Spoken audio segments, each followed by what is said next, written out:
오늘 우리가 보게 될 말씀 에스겔서는 우리가 흔히 대선지자 이렇게 구분을 하거든요. 흔히 우리가 이사야, 예레미야와 포함해서 에스겔서를 대선지자, 대선지서라고 구분하는데, 그러면 여차의 선지자들을 소선지자, 마이너 선지자라고 구분합니다. 그런데 이렇게 대소선지자를 구분하는 기준은 어떤 객관적이고 공정한 판단에 의해서 된 것은 아닙니다.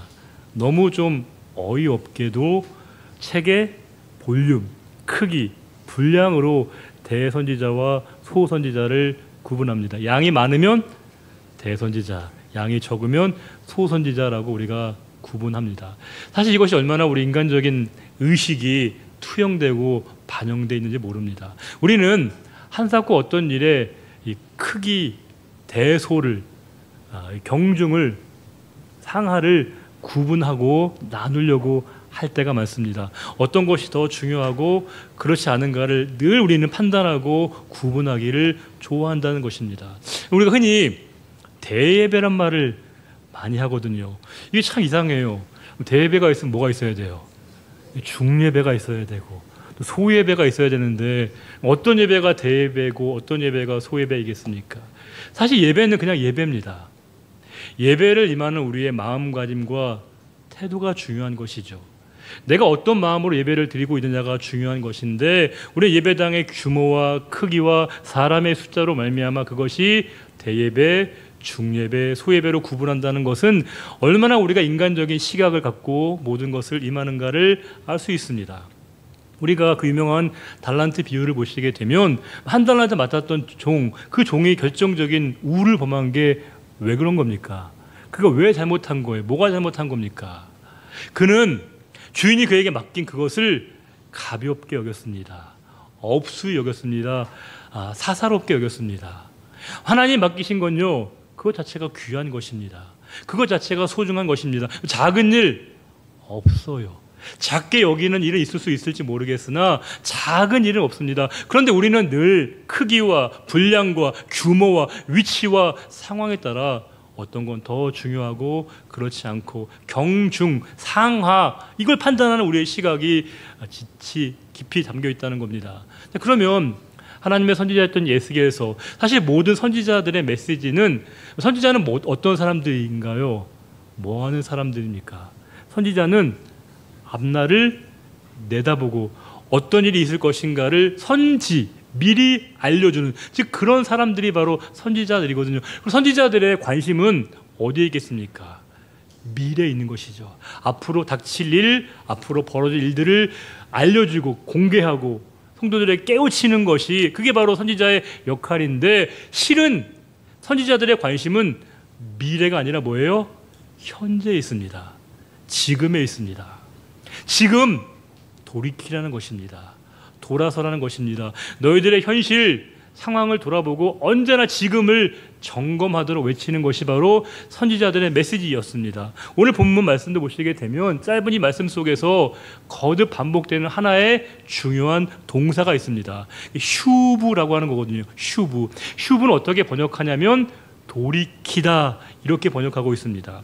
21절 보시게 되면, 악인이 만일 그가 행한 모든 죄에서 돌이키다, 슈브입니다. 그리고 또 23절도 그가 돌이켜, 23절 돌이켜 나오고 있습니다. 24절도 뭐예요? 의인이 돌이키다. 또 28절도 그가 행한 모든 죄악에서 돌이키다, 이렇게 되어 있고요. 30절도 너희는 돌이켜 회개하고 모든 죄에서 떠날지어다. 이 슈브, 돌이킴을 말씀하고 있고요. 마지막 32절도 뭐예요? 너희는 스스로 돌이키라, 이렇게 말씀하고 있습니다. 그러면 이 에스겔을 포함해서 모든 선지자들의 핵심적인 메시지는 뭐라는 거예요? 돌이키라는 겁니다. 돌아서라는 겁니다. 언제나 하나님이 우리를 보시는 판단 기준은 지금입니다. 현재입니다. 오늘의 모습이 어떠한 것인가를 하나님이 주목하신다는 거예요. 물론 우리가 과거의 시간 중요해요. 의미 있는 시간입니다. 필요한 시간입니다. 그러나 언제나 하나님이 우리를 판단하실 때에는요, 지금으로 우리를 판단하신다는 거예요. 현재 우리의 모습으로. 만약에 저와 여러분이 지금 드리는 이 예배의 시간, 이 예배의 모습이, 이 실황이 영원한 시간으로 박제가 된다면 그 영원한 시간 속에 하나님이 박제가 되어서 이 모습을, 지금 저와 여러분이 드리는 이 예배의 모습을 영원히 기억하신다고 한다면 지금 우리가 이런 모습으로 예배드릴 수가 있을까요? 어떻게 하나님이 우리를 영원히 지금의 모습으로 바라보시는데 예배 시간에 우리가 다른 생각과 다른 마음을 품을 수가 있겠습니까? 어떻게 하나님이 나의 지금의 모습을 지켜보고 계신데 내 시선이 다른 것을 향할 수 있다고요? 불가능한 것입니다. 하나님은 지금 저와 여러분의 예배, 지금의 모습을 보시고 지금 너희가 돌이키고 돌아서도록 우리에게 강력하게 촉구하는 말씀을 주고 있습니다. 오늘 말씀을 우리가 이해하시려면 여러분 딱 말씀을 보시면 직관적으로 바로 이해가 되시죠? 어때요, 여러분? 오늘 말씀 읽으시면서 술술 다 이해가 되셔요? 그럼 제가 할 설교가 없고요, 여러분. 어때요? 말씀 보시면 잘 좀 이해가 안 되는 부분이 있거든요. 그런데 이 오늘 말씀은 사소한 변화를 주면 오늘 말씀을 굉장히 우리가 선명하게 이해할 수 있습니다. 그것은 뭐냐면요, 조사입니다. 즉 이라고 하는 조사를 도로 바꾸면 됩니다. 이 도는 뭐예요? 뭐뭐라 도, 뭐뭐일지라 도의 그 도입니다. 즉 이라고 써 있는 그 문장에서 이라고 하는 조사 대신에 도로 바꾸면 말씀이 확연하게 우리에게 선명하게 다가옵니다. 이런 말씀이에요. 21절 볼까요? 그러나 악인이, 여기서 악인 이 대신에 뭐라고요? 도. 그래서 악인도, 악인일지라도 만일 그가 행한 모든 죄에서 돌이켜 떠나 율례를 지키고 공의와 정의를 행하면 반드시 살게 된다라고 하는 거예요. 너가 볼 때 악인처럼 보이고 악인일지라도 돌이키기만 하면 그는 뭐예요? 새로운 생명과 구원의 길을 살게 된다, 이렇게 말씀하십니다. 그러면 반대로 24절에 만일 뭐예요? 의인마저도 의인일지라도 그가 돌이켜서 공의에서 떠나 범죄하고 악인이 행하는 모든 가증한 일대로 행하면 살 수 있겠냐? 이 말은 뭐예요? 살 수 없다는 거예요. 즉 의인과 악인이 고정되고 확정된 것이 아니라 뭐예요? 가변적이라는 거예요. 조건적이고 상황적이라고 하는 겁니다. 이게 유대인들에게 굉장히 충격적인 메시지였습니다. 아니, 유대인들은요 확고한 신념을 갖고 있었거든요. 하나를. 뭐예요? 유대인들이 갖고 있었던 확고한 신념이 뭐죠? 선민사상, 선민의식이었습니다. 선민사상이 뭐예요? 선민사상을 한마디로 얘기하면 뭐예요? 우리는 특별해, 우리는 남달라, 이거거든요.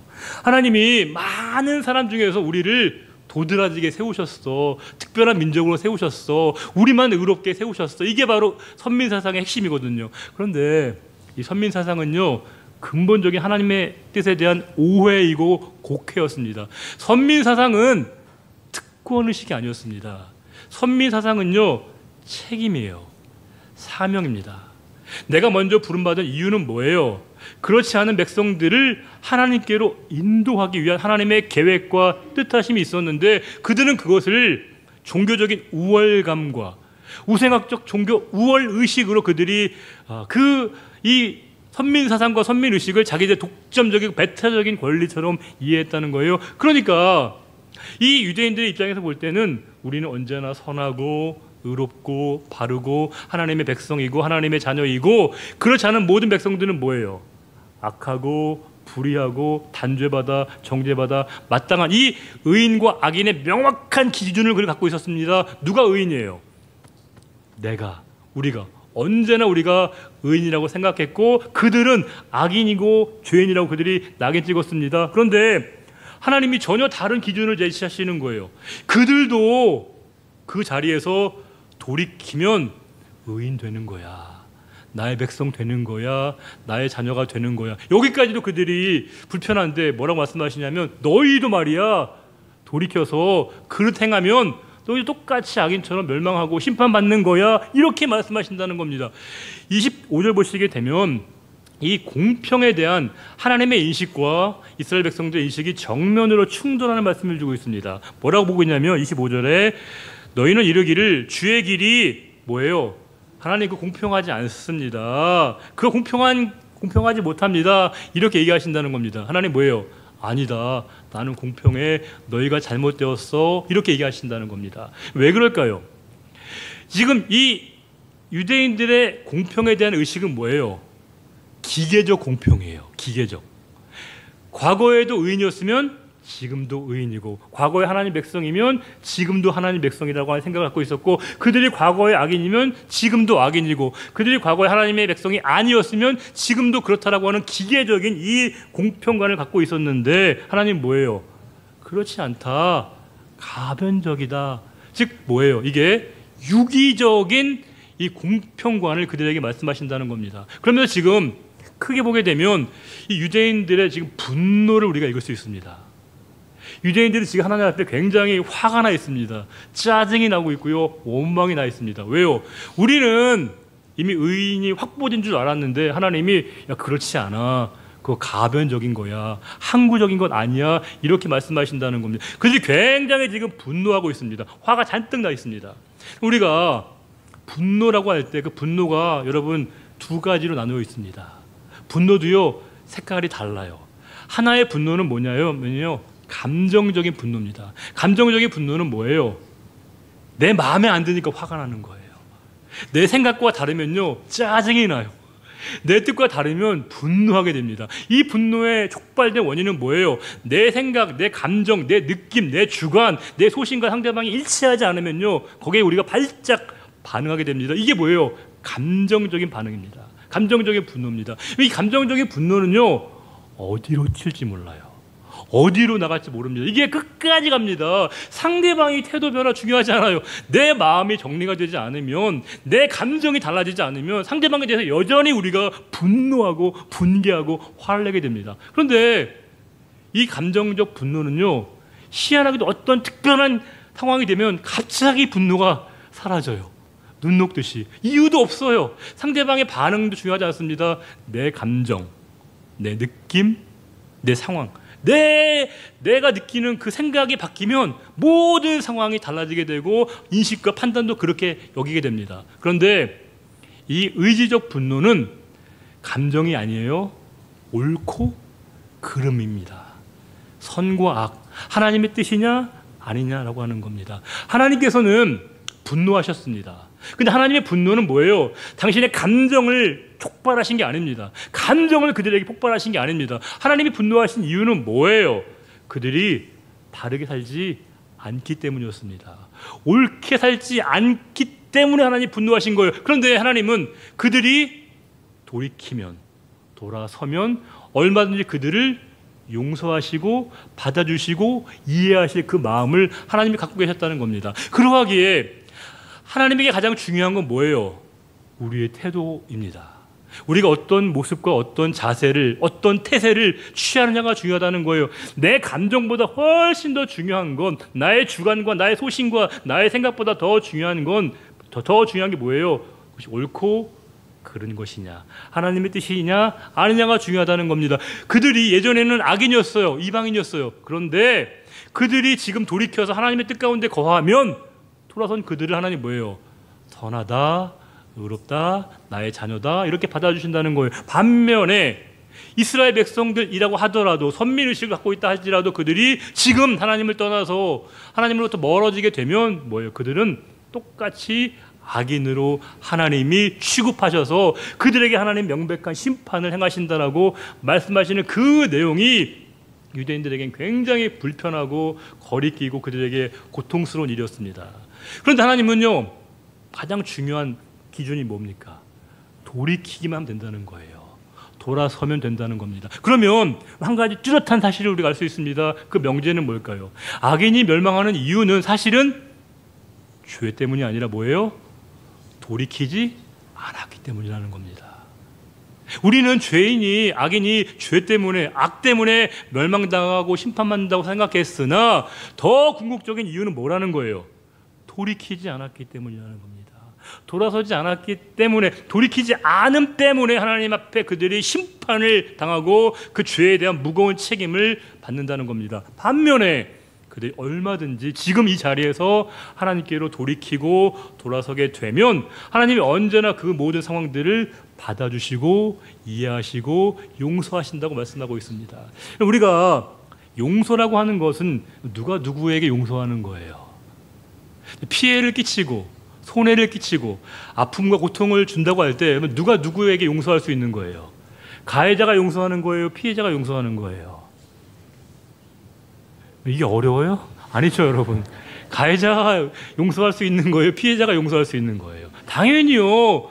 고통을 당하고 피해를 당하고 아픔을 당한 사람이, 그 대상이 상대방을 용서하는 것 같습니까? 그런데 우리는 가끔 내가 여건이 안 됐는데, 아직 상황이 안 됐는데, 근데 마음이 아직 그렇지 않은데 상대방에게 용서하라고 얘기하는 건 무리한 거예요.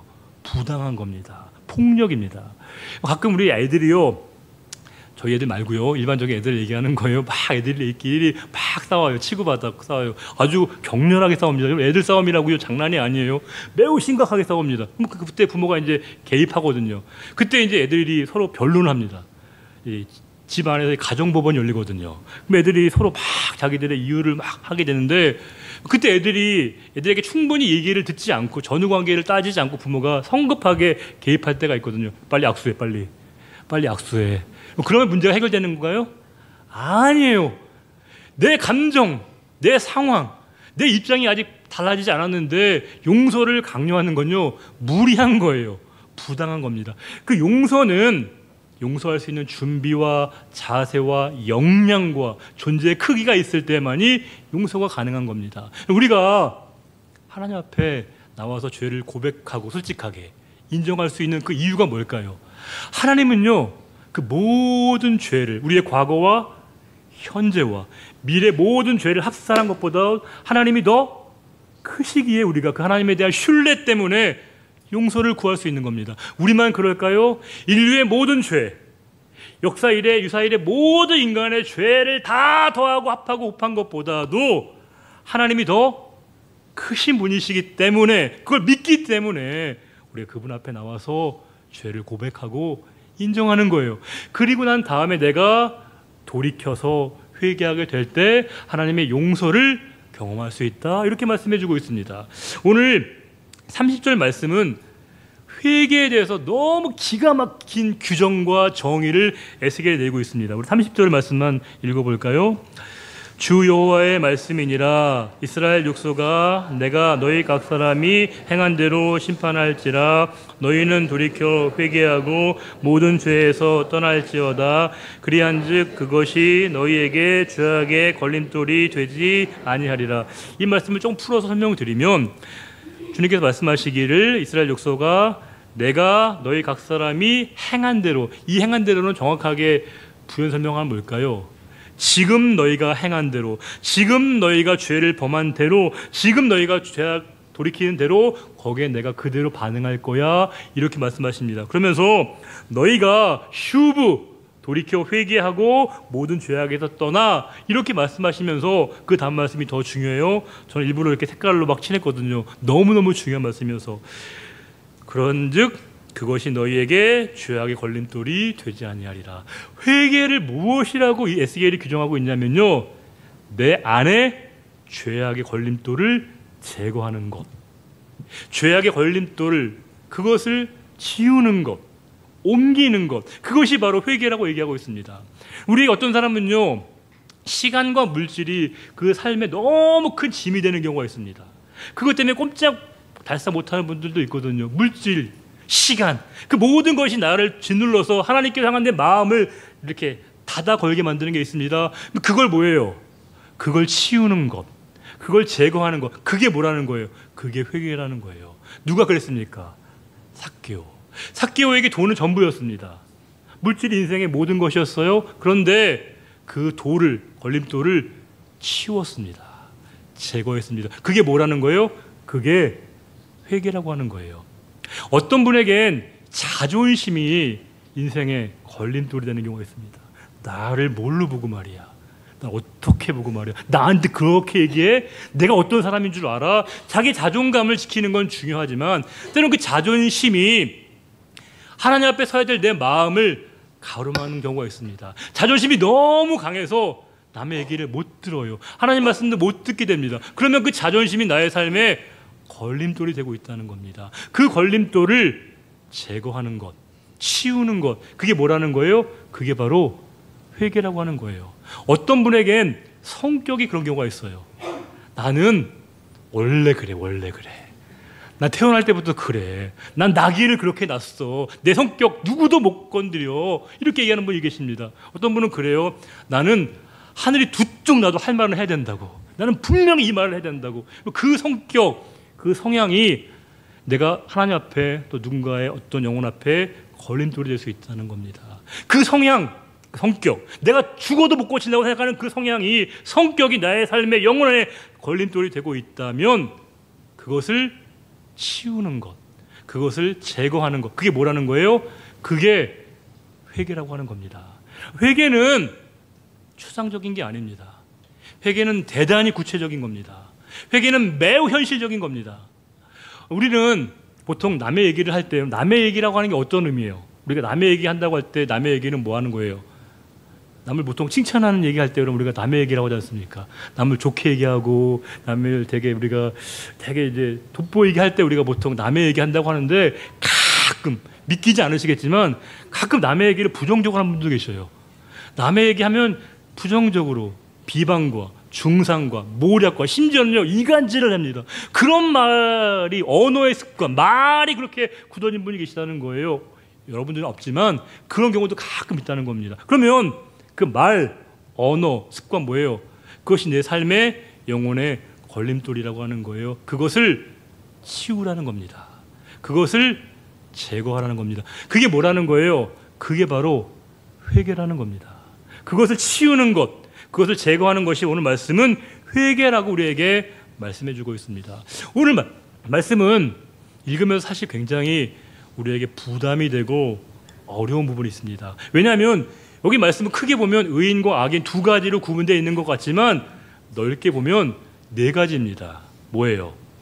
과거의 의인, 과거의 악인, 현재의 의인, 현재의 악인으로 구분된다는 겁니다. 과거에는 악인이었어요. 그러나 지금은 의인일 수 있습니다. 과거의 의인이기도 하고 지금까지 의인이면 너무 좋은 것이죠. 그런데 뭐예요? 과거에는 의인이었는데 지금은 악인으로 될 수 있다는 사실입니다. 과거에는 의인, 악인이라는 게 너무 개념이 너무 우리에게 무거우면 하나님의 사람이라고 할까요? 과거에는 하나님의 사람이었어요. 지금은 아닐 수 있다는 겁니다. 과거에 하나님의 사람이 아니었는데 지금은 하나님의 사람일 수 있다는 겁니다. 근데 하나님이 이렇게 물으시는 거예요. 너 언제 하나님의 사람이었어? 너 언제 하나님의 사람이었냐? 이렇게 물으신다는 겁니다. 물론 우리가 3년 전에는 하나님의 사람이었고 의인이었습니다. 10년 전에 큰 은혜 받아서 그때 하나님의 사람이었고 의인이었습니다. 그런데 하나님이 물으신다는 거예요. 지금도 그래? 지금도 너희가 하나님의 사람이야? 하나님의 백성이야?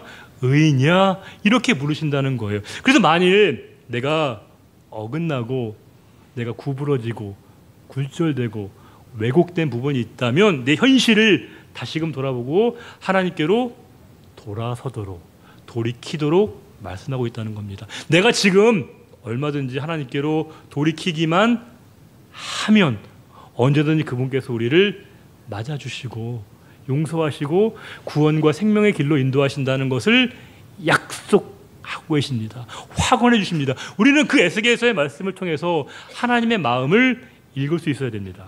오늘 본문을 읽으면서 의인과 악인이 명확합니다. 악인은 뭐하는 사람이에요? 자기의 생각, 자기의 감정, 자기의 습관, 자기의 틀 안에 갇혀져 있는 사람은 오늘 말씀은 악인으로 구분하고 있습니다. 하나님의 생각, 하나님의 마음, 하나님의 뜻 안에, 즉 하나님 안에 거하는 것이 의인이라고. 즉 자신 안에 사는 사람은 악인이고요, 하나님 안에 사는 것이 바로 의인이다. 이렇게 우리에게 도전해 주고 있습니다. 오늘 말씀을 몇 가지로 한번 정리를 해보겠습니다. 첫 번째로 선지자의 관심은, 물론 선지자는 미래를 내다보는 사람이지만 선지자의 관심은 뭐예요? 미래보다도 지금 현재가 더 중요하다는 겁니다. 두 번째로 과거의 악인도 있고 현재 악인도 있습니다. 더 정확하게는 과거의 의인도 있고 현재 의인도 있다는 거예요. 너희는 언제 의인이야? 라고 우리에게 물으신다는 거예요. 세 번째로 가장 큰 용서는 가장 크신 분만이 가능합니다. 하나님이 크신 분이시기에 그분의 용서를 우리는 신뢰하는 것입니다. 네 번째로 하나님은 언제나 우리가 슈브, 이 돌이킴에 하나님의 가중치와 하나님의 의도가 있습니다. 다섯 번째로 의인과 악인이 판단되어지는 그 시점은 언제나 뭐예요? 지금이라는 거예요. 지금이라는 겁니다. 우리가 10년 전에 열심히 살았어요. 뜨겁게 살았어요. 3년 전에 너무 불타는 믿음으로 살았어요. 그런데 하나님이 언제나 점검하시는 지점은 뭐예요? 지금, 오늘로 부르신다는 겁니다. 여섯 번째로 회개는 뭐예요? 죄악의 걸림돌을 치우는 것, 제거하는 것. 그것이 바로 우리에게 회개라고 말씀하고 있습니다. 일곱 번째로 자신 안에 사는 것, 자신 안에 거하는 것이 악인인 반면에 하나님 안에 사는 것, 하나님 안에 거하는 것이 의인이라고 하는 것을 우리에게 일깨워 주고 계십니다. 우리 31절과 32절 말씀을 다시 한번 읽으시면서 우리가 돌이켜서 하나님의 말씀 안에 거하기를 원하시는 하나님의 마음을 다 우리가 기쁘게 받아들이면서 우리 31절과 32절을 읽고 오늘 말씀을 마치겠습니다. 너희는 너희가 범한 모든 죄악을 버리고 마음과 영을 새롭게 할지어다. 이스라엘 족속아, 너희가 어찌하여 죽고자 하느냐? 주 여호와의 말씀이니라. 죽을 자가 죽는 것도 내가 기뻐하지 아니하노니 너희는 스스로 돌이키고 살지니라. 아멘.